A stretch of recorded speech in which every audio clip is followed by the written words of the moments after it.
la iglesia cristiana, su nacimiento y desarrollo. Esto con que tengan abierto el libro de los Hechos de los Apóstoles, capítulo 1, es más que suficiente. Claro que a medida que avanzo yo, ustedes también avanzarán, pero no vamos a saltar mucho hacia adelante y hacia atrás, regresando, no. Es lo que vamos a hacer. Simplemente hablaremos de esto que llama mucho la atención y tiene bastante que ver con lo que dijo ya el hermano Rogelio en cuanto a la cuestión iglesias y todo eso. Justamente aquí veremos cómo la iglesia crecía cuando era perseguida y cómo luego iba decayendo paulatinamente. Hasta dónde vamos a llegar, creo yo, es cuando yo lo subtitulo, es cómo miraba todo esto Satanás. Yo no sé si ustedes compraron alguna vez, porque yo creo que sí, cuando hace mucho calor fueron a comprar helado, aquí hay muy bueno, y ustedes miran a algunos así medio gruesos, esos toman mucho helado y no conviene tanto, pero a todos nos gusta. Y si ustedes compran 1 kilo y tienen esos recipientes así livianitos y tienen una tapa redonda así, bueno, hay muchas tapas ahí que guardamos en casa en una época cuando éramos tontos y comíamos helado, entonces está. Y el chico mío juega con eso y comenzó a jugar. Y yo vi que él quería hacer algo, pero no sabía cómo. Entonces, él tiraba así por arriba. Bueno, digo, que llegue hasta el techo, que toque la madera. Y entonces, tomé yo y tiré, y en el primer momento ya alcancé. Eso fue un día. Pero luego ayer volvió él a jugar y me dio a mí, no me salía para nada. Me ganó 5-1. Me dio vergüenza, pero dije, qué bueno que él pueda ganar. Y yo hice todo. Y entonces le digo, ¿cómo haces? Él ya me estaba enseñando. Y entonces yo estoy pensando en todo esto, cómo nosotros a veces necesitamos conocer la estrategia del enemigo para poder ganar puntos a nuestro favor, y tenemos a alguien que está siempre a nuestro lado. ¿Cómo nació la iglesia? ¿Dónde? Porque usted habla con alguien y va a decir, bueno, la iglesia comenzó en el Vaticano. No, ni Vati ni Cano. No, por favor, esto no tiene nada que ver con la iglesia de la que yo quiero hablar. La verdadera iglesia, por eso digo iglesia cristiana, su nacimiento y desarrollo, no iglesia católica vaticánica, no, estoy hablando de la iglesia cristiana. Tenemos que entender cuál es la diferencia, porque iglesia en sí, la palabra, etimológicamente hablando, no es otra cosa que eclesia, de su original griego, es simplemente un grupo de personas que tienen algún fin por el que se reúnen. Por ejemplo,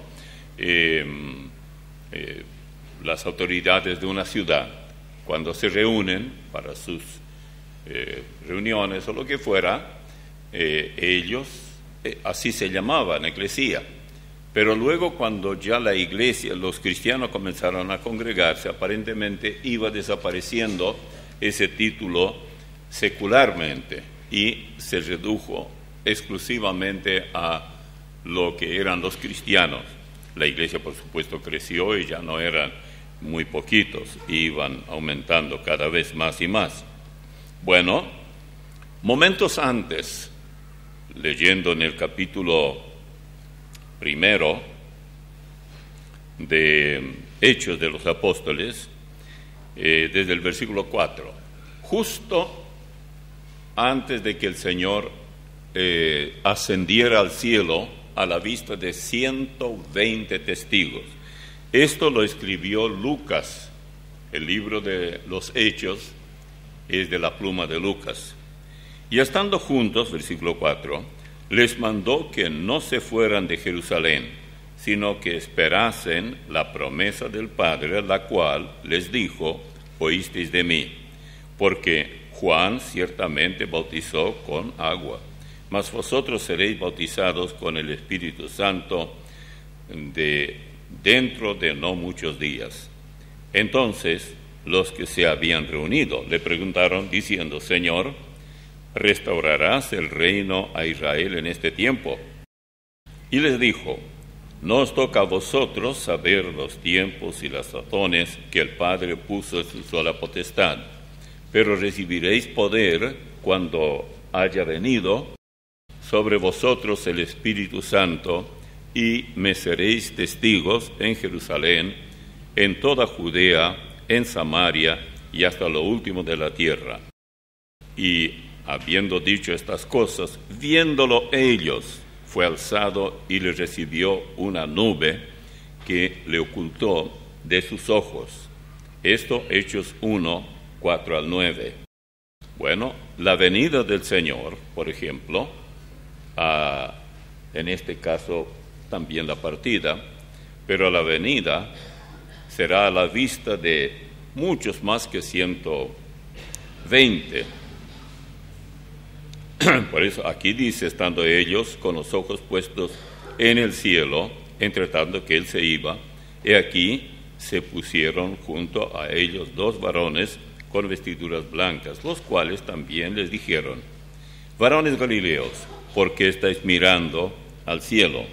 Este mismo Jesús que ha sido tomado de vosotros al cielo, así, o sea, a la vista, vendrá como le habéis visto ir al cielo. Esto, por supuesto, como ya hemos leído por segunda vez. En Apocalipsis 1:7, ahí ya estamos saltando un poco, pero no es mucho. Esta palabra, así, quiere decir que será a la vista no solamente de 120, porque dice: he aquí que vienen las nubes. Versículo 7 de Apocalipsis 1. He aquí que vienen las nubes, y todo ojo le verá, y los que le traspasaron, y todos los linajes de la tierra harán lamentación por él. Sí, amén.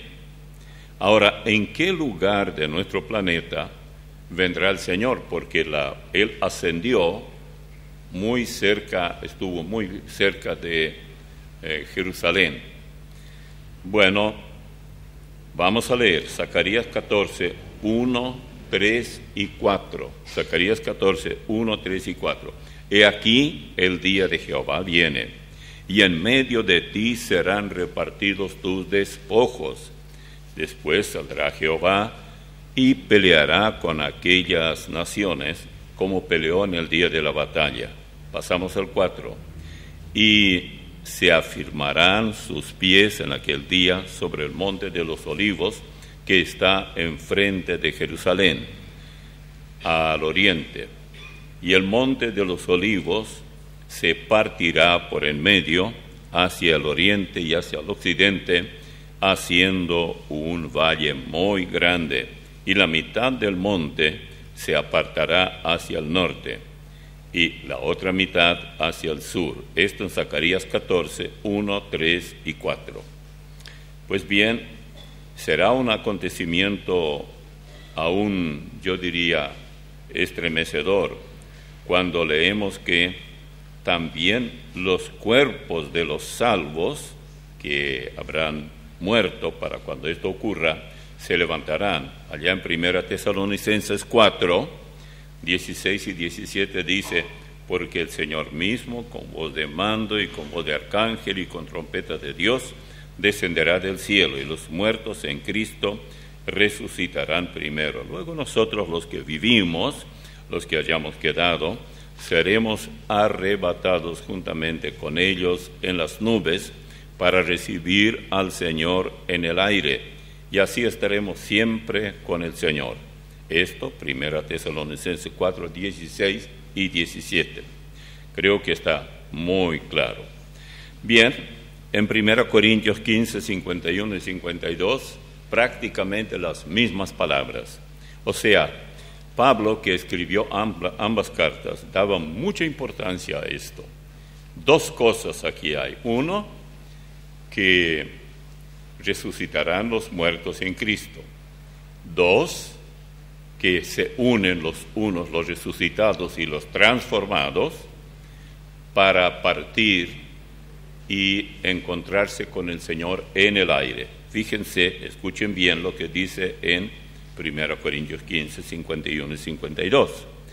He aquí os digo un misterio: no todos dormiremos, pero todos seremos transformados. En otras palabras, no todos tienen que morir para poder ir al cielo. Todos seremos transformados en un momento, en un abrir y cerrar de ojos, a la final trompeta, porque se tocará la trompeta, y los muertos serán resucitados incorruptibles, y nosotros seremos transformados. Bien, eso es claro. Siempre me llama la atención cuando él dice, os digo un misterio. Nadie sabía de eso que él iba a decir. Lo que realmente sería correcto traducir esto es, les diré algo que era misterio aún para mí, dice él. Por eso no compartí con ustedes, hermanos, en Corinto, pero aún para mí era un misterio. Claro, solamente el Espíritu Santo, Dios mismo, sabe cuándo permitir que un siervo suyo reciba esa o la otra revelación, la que fuere. Todo tiene su tiempo. Por eso nosotros podemos tener una inspiración, pero no revelación. Esto era algo completamente nuevo, pero no para nosotros, porque Pablo lo tuvo en su tiempo. Ahora, ¿qué pedían los que estaban en ese aposento alto cuando regresaron? ¿Por qué digo aposento alto? Vamos a Hechos 1, 12, 13 y 14. Entonces volvieron a Jerusalén desde el monte que se llama Olivar, del Olivar. En otras palabras, él partió de ese lugar, geográficamente hablando, y al mismo lugar descenderá. Con la diferencia que cuando partió, se echó, ascendió hasta que ellos lo perdieron de vista. Pero cuando él descienda, ni bien sus pies toquen el monte, se partirá por la mitad. De allí brotarán aguas que correrán hasta el mar muerto, y el mar muerto dejará de ser muerto. Las aguas llegarán a ser potables, podrá crecer todo cuanto se necesita allí. Entonces dice versículo 12 de Hechos 1, entonces volvieron a Jerusalén desde el monte que se llama del Olivar, el cual está cerca de Jerusalén, camino de un día de reposo. Y entrados subieron al aposento alto donde moraban Pedro y Jacobo, Juan, Andrés, Felipe, Tomás, Bartolomé, Mateo, Jacobo, hijo de Alfeo, Simón el celote y Judas, hermano de Jacobo. Todos estos perseveraban unánimes en oración y ruego con las mujeres y con María, la madre de Jesús, y con sus hermanos. Los hermanos de Jesús, más María, también estaban allí orando. Ahora, entre estos tres, tanto ella como los hermanos, digo tres, pero realmente los hermanos eran Jacobo, José, Simón y Judas, que estaban allí, porque a este Judas, que aparece allí, el hermano de Jacobo, mejor dicho de Juan, él luego fue muerto y era pastor de la iglesia de Jerusalén, pero pronto él entregó su vida. En otras palabras, Satanás no siempre fue tan buenito que miraba las cosas, cómo crecía la iglesia, etcétera. Pero vamos a ver qué es lo que ocurrió.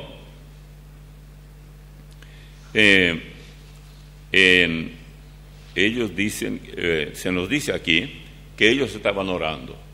La pregunta es, ¿qué estaban pidiendo? porque el Señor les dijo, no se vayan de Jerusalén. Él sabía que ellos querían salir ya de Jerusalén, no querían quedar allí por más tiempo, pero sería un fracaso total para ellos. Entonces no salgan hasta recibir el Espíritu. No le dijo cómo vendría el Espíritu ni nada, porque ellos sabrían cuándo estarían revestidos de ese poder del Espíritu Santo para poder salir. Ahora, Lucas 11:13 tiene un texto muy interesante, porque algunos dicen, tenemos que orar para que Dios nos llene del Espíritu Santo. Y se basan en que varias veces en la Biblia dice que fulano de tal, o menciona pluralmente a más de uno, lleno o llenos, plural, del Espíritu. Dicen, bueno, esto significa que hay quienes no están llenos del Espíritu. Bueno, pero escuche esto, lo que él dice, 11:13 de Lucas. Pues si vosotros, Jesús dijo, siendo malos, sabéis dar buenas dádivas a vuestros hijos, cuánto más vuestro Padre Celestial dará el Espíritu Santo a los que se lo pidan. Aquí dice que hay que pedir el Espíritu Santo para recibirlo. Si usted no pidió, usted no lo tiene. No importa cuán bueno sea y cuánto trabajo haga, no. Ese mismo pasaje en Mateo 7:11 no dice así. Esto dice así porque esto para hoy no, ya se cumplió, pero busque el pasaje paralelo, y esto nos muestra cuán importante es leer a veces otros pasajes que hablan de lo mismo, porque se complementan. Notemos, en Mateo 7:11 dice, pues si vosotros siendo malos sabéis dar buenas dádivas a vuestros hijos, cuánto más vuestro Padre que está en los cielos dará buenas cosas, no dice al Espíritu Santo, dará buenas cosas a los que se lo pidan. Entonces, lo de Lucas que escribe el libro de los Hechos y el Evangelio de Lucas, su evangelio que lleva su propio nombre, menciona que ellos pedían el Espíritu Santo. No había nada de malo. A lo mejor él había dicho esto, pero no se anotó eso. Pero ellos tenían esa necesidad de clamar que venga el Espíritu Santo. Y ellos, si para eso tuvieron esos días allí en el aposento alto, qué mejor que dedicar el tiempo para orar. Y qué mejor que orar que el Espíritu Santo venga, porque ellos ya querían salir al campo a predicar. No olvidemos que el Señor les había dado instrucciones bien precisas. Dijo, me seréis testigos, primero, Jerusalén, Judea, Samaria y hasta lo último de la tierra. Bueno, en Jerusalén ellos estaban, capital de la nación, etc. Judea, la provincia de la misma capital. Todavía estaban los judíos. Samaria, ya había que alejarse un poco hacia el norte, y ellos tenían que ir y predicar allá también. Los samaritanos eran mitad judíos y mitad no, porque ellos se mezclaron con los gentiles, y ahí está la diferencia y la poca amistad que había entre judíos y samaritanos. Tanto es así que no se hablaban los unos a los otros. Ahora descubramos a los que estaban entre los que oraban. Muy interesante ver esa reunión de oración.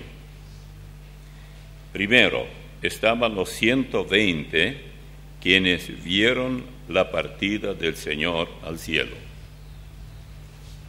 ¿Qué piensan ustedes que ellos habrán dicho? Porque alguien habrá dicho allí, aquí hay 120 testigos de la partida del Señor. Queremos que nos digan, sí, habrán dicho ellos, estuvimos en el monte de los olivos y nosotros hablamos con él y le preguntamos que si cuándo restauraría el reino a nosotros los judíos, y él dijo que eso no es asunto de ustedes, pero ustedes recibirán el Espíritu Santo. Y dicho esto, además dijo que me seréis testigos. Dicho esto, comenzó a ascender hacia el cielo. Nosotros lo mirábamos, no podíamos creer lo que estuvimos viendo, pero era Él. Y hasta que desapareció su imagen de la vista. Los que tenían mejor vista lo vieron por más tiempo. Los que veían menos, por supuesto, mucho antes ya perdieron de la vista, pero Él ascendió al cielo. Esto, estoy seguro, impactó mucho a los demás que estuvieron allí. Bueno, estaban también María, la madre del Señor, del Salvador, y los demás hijos e hijas suyos. Todos estos perseveraban unánimes en oración y ruego con las mujeres y con María, la madre de Jesús, y con sus hermanos. Todos. Los hermanos, ya sabemos los nombres una y otra vez.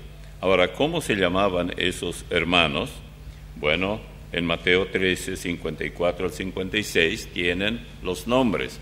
A mí me gusta siempre dar los pasajes para que nadie piense que yo invento los nombres y por mi cuenta y luego pretendo que esto enseña la Biblia. No, sí que enseña. En el capítulo de Mateo 13, 54 en adelante dice: y venido a su tierra, les enseñaba en la sinagoga de ellos, de tal manera que se maravillaban y decían: ¿de dónde tiene esta sabiduría y estos milagros? ¿No es este el hijo del carpintero? ¿No se llaman su madre María, sus hermanos Jacobo, José, Simón y Judas? Es notable que no menciona en este pasaje a José, o sea, el esposo de María. Habrán ellos sabido, y ya, aunque ellos rechazaban a él como el Mesías, pero que él no era hijo de José, que José no lo engendró, sino que María recibió, o sea, en el vientre de María, él fue engendrado por el Espíritu Santo. Esto no lo sabemos. ¿No están todas sus hermanas con nosotros? Es decir, el texto sigue en el 56. ¿De dónde pues tiene todas estas cosas? La gente estaba bastante confundida porque era algo totalmente nuevo. Desde el primer momento del origen de la iglesia, la fe era absolutamente necesaria. No es posible que alguien diga que es cristiano si rechaza aceptar por la fe todos los principios cristianos. Bueno, uno puede ver vidas cambiadas y todo esto, pero hay tanta gente que no quiere saber nada de la salvación mediante Jesucristo, pero tiene muy buen corazón, gente muy buena, incluso los hay mencionados en el Nuevo Testamento, y ni qué hablar en el Antiguo.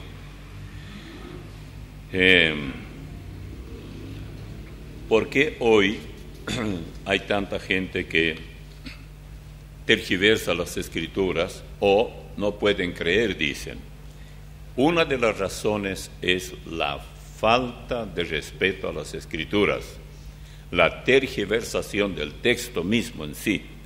Jeremías 8:8 dice: ¿cómo decís, nosotros somos sabios y la ley de Jehová está con nosotros? Ciertamente ha cambiado en mentira la pluma mentirosa de los escribas.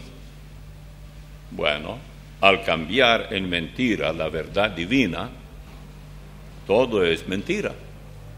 Porque cuando nosotros hablamos de la fe, no estamos hablando de creer cualquier disparate por ahí que alguien inventa. No.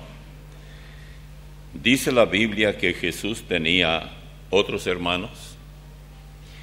Bueno, hay muchos cristianos de tradición, cristianos comillas, que nunca leyeron la Biblia. Y si usted ya pertenece a Cristo, tenga a manos los textos bíblicos, porque en el bosquejo que ustedes recibieron está todo hecho con todo el lujo que uno necesita. Ahí está. ¿Qué más necesita? Más que eso no podemos ofrecer, porque aquí ya está todo y muy ordenado. Hay muchos cristianos, repito, de tradición que nunca leyeron la Biblia. Ahora, si usted ya pertenece a Cristo, tenga siempre a mano, por ejemplo, Mateo 1, 24 y 25. Y despertando José del sueño, hizo como el ángel del Señor le había mandado, y recibió a su mujer, pero no la conoció hasta que dio a luz a su hijo primogénito, y le puso por nombre Jesús. Eso es muy claro. Jesús era el primer hijo de María, porque luego vienen otros 4.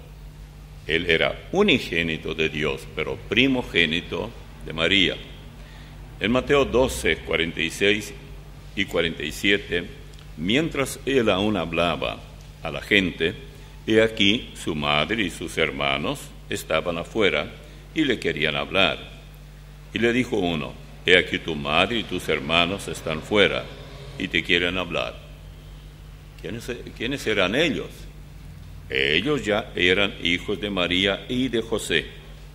En Mateo 13, 55 y 56, ¿no es este el hijo del carpintero? Aquí sí lo llama a José como padre de Jesús. No se llama su madre María y sus hermanos Jacobo, José, Simón y Judas. ¿No están todas sus hermanas con nosotros? Eso de decir todas nos hace pensar que por lo menos María con José tuvieron 3 hijas, aparte de 4 varones. Así que dice, ¿de dónde pues tiene todas estas cosas? Por supuesto que sus otros medio hermanos, digo porque eran hijos de José también, pero Jesús no era de José.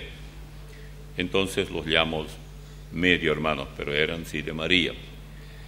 Ahora, en Marcos 3, 31 y 32, demasiados pasajes hay que hablan de quién era Jesús y cuán cierto era que él tenía otros de la familia, pero que él no era hijo de José. Dice así, Marcos 3, 31 y 32, vienen después sus hermanos y su madre, y quedándose afuera, enviaron a llamarle. Y la gente que estaba sentada alrededor de él dijo, tu madre y tus hermanos están fuera y te buscan. ¿Quiénes eran ellos? Bueno, los que ya sabemos. Y en Marcos 6, versículo 3, dice así, ¿no es este el carpintero, hijo de María, hermano de Jacobo, de José, de Judas y de Simón? ¿No están también aquí con nosotros sus hermanas? Y se escandalizaban de él. Por supuesto, él era simplemente, no solamente hijo, decían ellos, de un carpintero, sino que él mismo era carpintero. Algunos de los cristianos muy inmediatamente después que la iglesia ya había avanzado un poco, dicen en sus memorias que para cuando por ahí comenzaba ya el primer siglo, que ya estaba completa la escritura, se encontraban que ruedas, que asientos o algo así, que se decía que los hizo Jesús. Ahora, si ustedes van a los católicos, tal vez cada uno de ellos tiene una rueda y un asiento, y hay tantos que se podría, tener unas carrozas por miles, porque siempre son las originales. Nosotros no estamos con eso, solamente de paso digo esto, que es lo que aparece por ahí. Veamos en Juan. Hubo mucha oposición, por decirlo así, a lo que Jesús decía de sí mismo.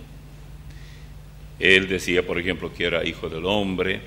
Él decía que el que ve a mí, ve al Padre, que ver a Él es ver a Dios. ¿Qué haría usted si viene un paraguayo, incluso en guaraní le dice, qué lástima que yo no sé cómo decirlo en guaraní, que el que me ve a mí, ve a Dios? ¿Cómo se dice eso?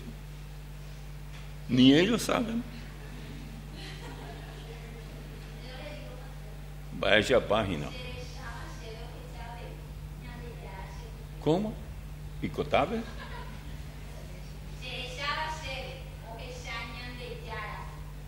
Hasta ahí yo sé, pero no voy a repetir porque me olvidé.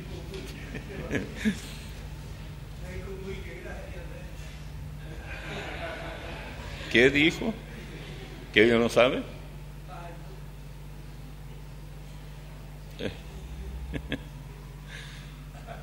Ok, que ya está. Vamos ahora a Juan 7, 1 al 5. Después de estas cosas andaba Jesús en Galilea, pues no quería andar en Judea, porque los judíos procuraban matarle. Estaba cerca la fiesta de los judíos, la de los tabernáculos, y le dijeron sus hermanos: sal de aquí y vete a Judea, para que también tus discípulos vean las obras que haces, porque ninguno que procura darse a conocer hace algo en secreto. Si estas cosas haces, manifiéstate al mundo. Versículo 5 ahora, porque ni aun sus hermanos creían en él. Yendo de aquí el versículo 10, pero después que sus hermanos habían subido, entonces él también subió a la fiesta, no abiertamente, sino como en secreto. Todo esto Juan 7, 1 al 5 y el versículo 10. Y en Lucas 8, 19 y 20, entonces su madre y sus hermanos vinieron a él, pero no podían llegar hasta él por causa de la multitud. Y se le avisó diciendo, tu madre y tus hermanos están fuera y quieren verte. Esto en Lucas 8, 19 y 20. En Gálatas 1 pasan los años, y esto ya aparece en la época de Pablo. En Gálatas 1, versículos 2, 18 y 19. Después, pasados 3 años, subí a Jerusalén para ver a Pedro, y permanecí con él 15 días. Pero no vi a ningún otro de los apóstoles, sino a Jacobo, el hermano del Señor. Ahí está, Jacobo, el hermano del Señor. Gálatas 1, 18 y 19. Hechos 1, 14. Todos estos perseveraban unánimes en oración y ruego con las mujeres y con María, la madre de Jesús, y con sus hermanos. Querramos o no, esta es la verdad. Y aquí van algunas interrogantes en cuanto al nombramiento de quien suponía cubrir la vacancia apostólica dejada por Judas Iscariote. Ustedes saben lo que pasó con Judas, ¿no? Él vendió al Señor y luego fue y se ahorcó, no pudo más y murió. Estando ellos, el resto de los apóstoles y estos 120 más los demás, habiendo orado, ellos, a Pedro se le ocurrió que debían nombrar a ese que supliera la vacante dejada por Judas Iscariote. Permítanme leer en Hechos 1, 15 al 24. En aquellos días, Pedro se levantó en medio de los hermanos, y los reunidos eran como 120 en número, y dijo: varones hermanos, era necesario que se cumpliese la Escritura que el Espíritu Santo habló antes por boca de David acerca de Judas, que fue guía de los que prendieron a Jesús y era contado con nosotros y tenía parte en este ministerio.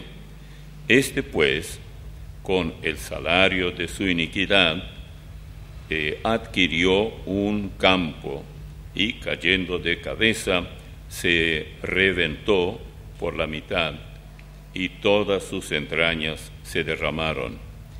Y fue notorio a todos los habitantes de Jerusalén, de tal manera que aquel campo se llama en su propia lengua Aceldama, que quiere decir campo de sangre, porque está escrito en el libro de los Salmos: sea hecha desierta su habitación y no haya quien more en ella, y tome otro su oficio. Parece que Pedro tomó esto como algo, como un imperativo para él. Él tenía que ver con el asunto, a ver quién va a tomar el lugar de Judas.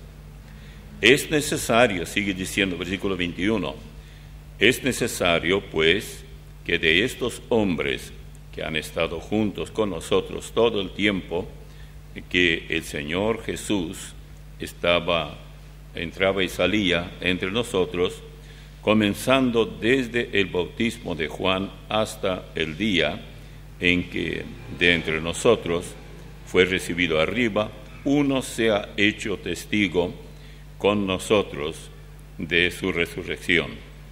Y señalaron a dos, a José, llamado Barsabás, que tenía por sobrenombre Justo, y a Matías, y orando dijeron: tú, Señor, que conoces los corazones de todos, muestra cuál de estos dos has escogido. Hasta aquí la lectura. Noten algunos detalles.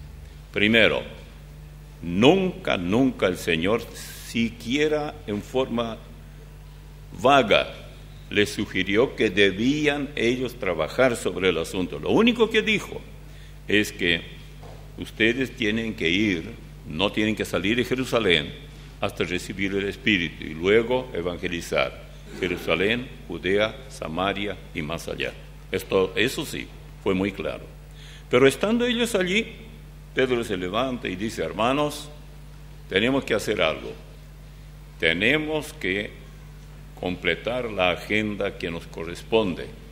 Los apóstoles eran 12 y deben ser 12 y ya somos 11. No es correcto. Entonces vamos a tener que nombrar a alguien. ¿Cuáles eran las calificaciones que se requería según él? Bueno, que sea alguien que conoció a Jesús desde el bautismo de Juan. ¿Por qué? Porque cuando Jesús fue bautizado, comenzó allí, salió del agua y comenzó su ministerio. Entonces, con el comienzo del ministerio de Jesús. Y encontraron a dos, señalaron, y evidentemente hubo pruebas que había dos de ellos. Entonces, por supuesto, señalaron a esos dos, Barsabás y otro, Matías. Ahora, ¿cómo ellos lo hicieron? Orando dijeron, noten bien, versículo 24, tú, Señor, que conoces los corazones de todos, muestra ¿qué? ¿Cuál de estos dos? O sea, te damos opción solo entre estos dos, no más. ¿Qué manera de hacer las cosas, no? Entonces, yo escuché a predicadores que dicen, no hay nada de malo, ellos dependieron del Señor, y eso está bien. No está bien. Y le voy a decir por qué, pero claro, tal vez la mayor parte quedará para una próxima oportunidad. ¿Cómo es posible que Pablo luego aparece ex Saulo, aparece ocupando el lugar para que sean 12, si no serían 13? Pero él escogió a 12 y eso debería de continuar. Por un lado. Por el otro lado, ¿cuántas epístolas escribió Matías, por ejemplo? ¿O qué se sabe de él? Nada. ¿Y qué en cuanto a Pablo? Pablo saturó la Biblia con enseñanzas eclesiológicas, cómo debe ser la iglesia, quiénes deben estar al frente de la congregación, etc. Todo esto de la pluma de Pablo. Dios no trató con lo que ellos escogieron echando suerte. Él trató con aquel a quien Él llamó. Y Él llamó a Pablo, que todavía era Saulo, y luego se convirtió en Pablo el apóstol. Mucho queda por hablar. Por ejemplo, el descenso del Espíritu Santo, etcétera, pero vamos a tener que dejarla para la próxima vez, porque si no les voy a cansar como cualquier otro predicador puede hacerles cansar.